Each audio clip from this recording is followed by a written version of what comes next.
kerja di luar negeri, terus izin cuti itu akhirnya dia menikah siri di Surabaya, Miss.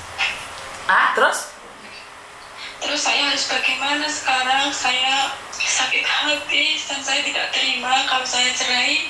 Kasihan anak saya, Miss. Sebentar. Nggak paham Miss Yuni. Waktu itu saya pernah telepon Miss Yuni juga menghubungi saya. Waktu itu saya pernah cerita kalau suami saya itu berselingkuh. Akhirnya dia menikah siri di luar.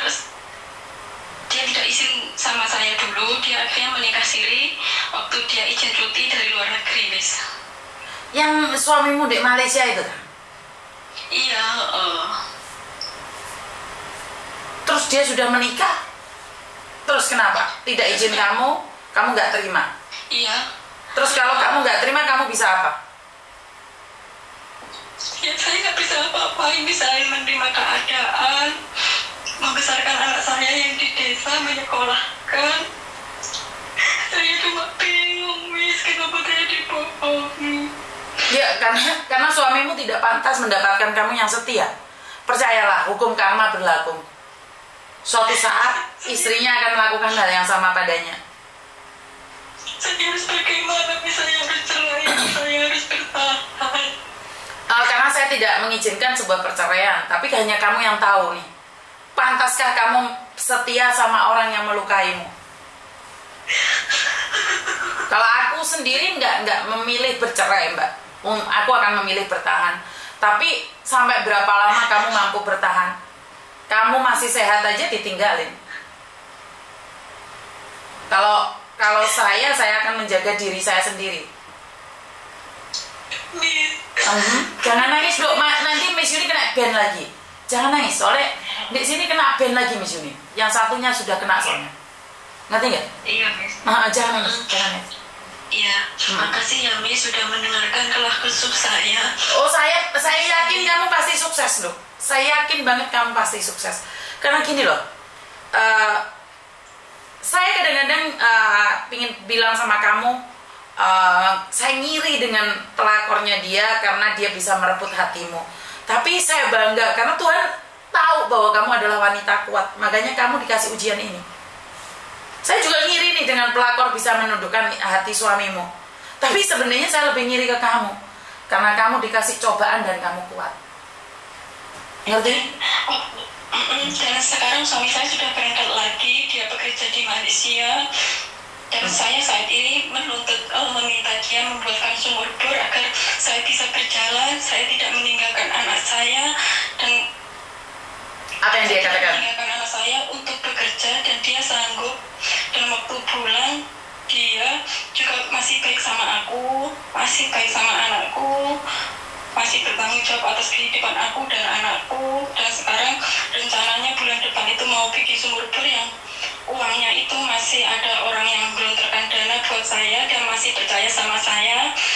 Dan semua dari listrik, biaya sumur bor itu ada seorang yang menanggung.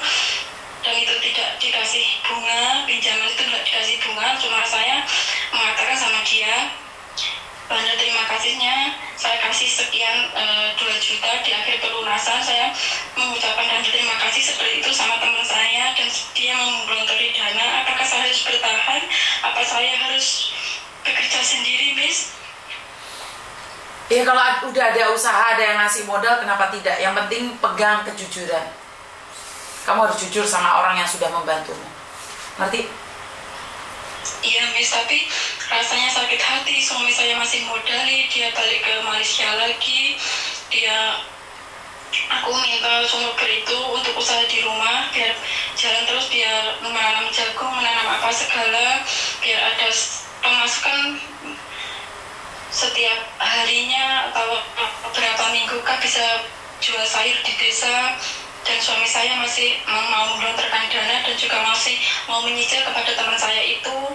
Ya itu memang kewajiban dia, Mbak. Dia ada anak sama kamu. Ya udah nggak apa-apa. Iya. Udah nggak apa-apa. Aku harus bagaimana, Miss? Bertahan atau saya memilih cerai, Miss? Saya tidak berani, Mbak, karena itu adalah masalah hati. Saya pribadi tidak berani mengatakan apapun. Selagi dia bertanggung jawab, sudahlah. Percayalah, suatu saat dia akan menerima hal yang sama. Apa yang dia lakukan padamu, sakit yang kamu rasakan, suatu saat, taruhan dah, telepon saya suatu saat, suamimu akan mengalaminya. Iya, Miss, emang pelapornya itu anaknya itu 4, Miss, janda lagi, Miss. Ya nggak apa-apa loh.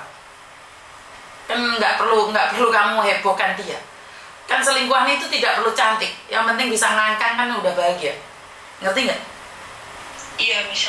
Selingkuhan lebih ganas daripada istri saya, udah wajar itu. Karena mereka sudah nggak punya muka lagi, udah biasa. Iya.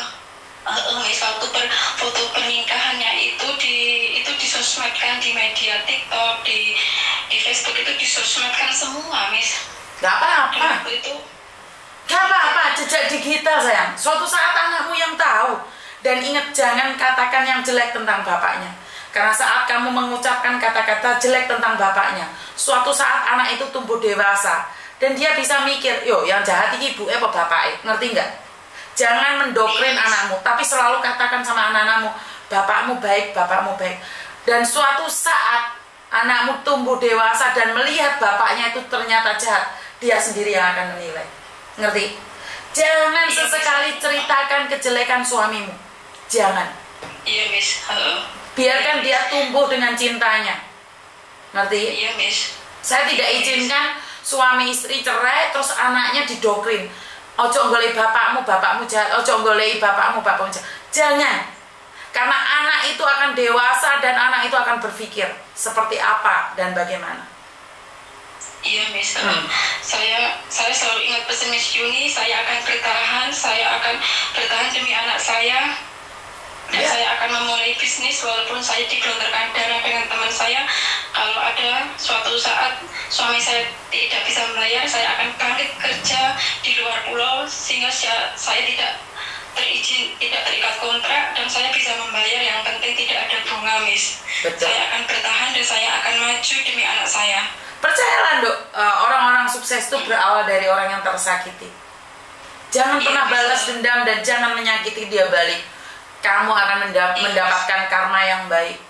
Kamu yang akan mendapatkannya. Kamu wanita cerdas, ayo semangat tiap hari dengerin Miss Yuni. Banyak loh yang lebih menderita dari kamu. Gitu aja nggak bisa, enggak. Satu orang kekuatannya beda, tapi saya yakin kamu bisa. Iya, Miss, makasih ya, Miss, sudah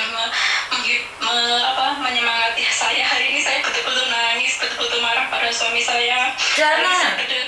Kamu marah sama dia. Kamu marah sama dia, rezekimu yang kesumbat. Mando, ojo marah sama dia. Biarkan dia. Tuh, percaya nggak? Kamu itu punya perewangan juga. Manusia itu punya malaikatnya sendiri-sendiri. Kamu sabar, kamu nerimo. Kakang kawah di hari-hari itu nggak terima, Dok. Ngerti nggak? Iya, Miss. Paham nggak? Jadi kita itu punya perewangan sendiri-sendiri. Kenapa Miss Yuni selalu di awal dan di akhir selalu mengatakan, saya selalu berdoa bagi yang nampak maupun yang tidak nampak. Karena bagaimanapun juga kita itu ada dunia lain. Dan saya selalu katakan, kamu yang nampak mungkin kamu ikhlas, tapi bagaimana dengan yang tidak nampak itu? Dia tahu kamu tersakiti, Dok. Dia tahu kamu terluka, Dok. Tapi kamu tetap bersabar. Perewanganmu dewe yang akan bekerja. Ngerti? Iya, Miss. Saya selama ditinggal suami saya itu, Miss, nggak pernah tahu namanya fashion baju bagus, itu nggak pernah tahu. Oh iya, sekarang ganti, no. Sekarang jangan dasteran tok. Kenapa sih Miss Yuni? Gini loh, Mbak. Salahnya perempuan itu kalau sudah menikah punya anak, terus kalian nggak peduli dengan tubuh kalian. Salah.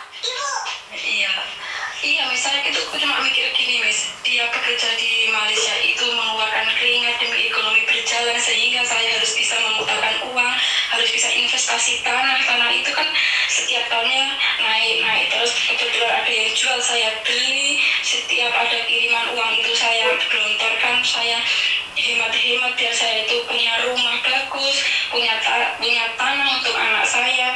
Pikiran waktu itu seperti itu, sehingga akhirnya bisa beli tanah luas, bisa beli... Apa yang kamu lakukan tidak salah. Apa yang kamu lakukan tidak salah. Ngerti nggak? Iya, Mister. Macao, nduk, macao. Ibumu, bapakmu membesarkan kamu cantik. Giliran kamu punya suami elek, klebe-klebe, melewer-melewer. Ya suamimu digondol, no. Ayo, macak sing ayu. Iya, Miss, waktu itu kan mikirnya gini. Dia bekerja, uangnya dikirim buat saya kok foya-foya. Sedangkan saya di rumah bekerja, Miss, mencangkul, menanam jagung kan. Kalau tidak ada sumur bor kan setahun kan 2 kali itu kan nunggu hujan juga sih, Miss. Pikiran saya nggak boleh boros, mumpung ada kesempatan. Waktu anak saya masih kecil, belum SMP, saya harus investasi. Waktu itu pikiran saya seperti itu, Miss. Nanti kalau sudah SMP, SMA, saya harus mengeluarkan dana buat anak saya nggak bisa beli ini, beli itu, gitu pikiran waktu itu, Miss. Kuwi salah kuwi. Deloken bojomu di rumah wong. Oh, ndelok rupamu yo elek kaya ngono yo, Mok. Ngerti? Iya, Miss. Ayo semangat, tunjukkan bahwa kamu itu lebih cantik daripada pelakor. Kenapa sih pelakor cantik? Ya karena kerjaannya cuma di atas ranjang, Mbak. Dia itu kerja, Miss. Dia juga buruh di Jakarta, itu juga buruh deh. Iya, tapi kan dia berdandan nggak kayak kamu. Iya, saya sih Iya, mungkin elek soalnya. Ya iyalah. Di rumah teraine kuwi awake kuwi aja blorot-blorot, aja dasteran ae. Cuma petani, Miss. Ngerti? Sebentar. Petani cantik-cantik loh, Mbak. Bukan berarti harus lipenan lambene monyor-monyor, enggak. Di rumah bojo tas tangi. Kenapa ya saya kasih tahu ya? Satu hal ini mungkin rahasia ya. Iki iya, ibuku iki lagi ndelok live-ku apa ora?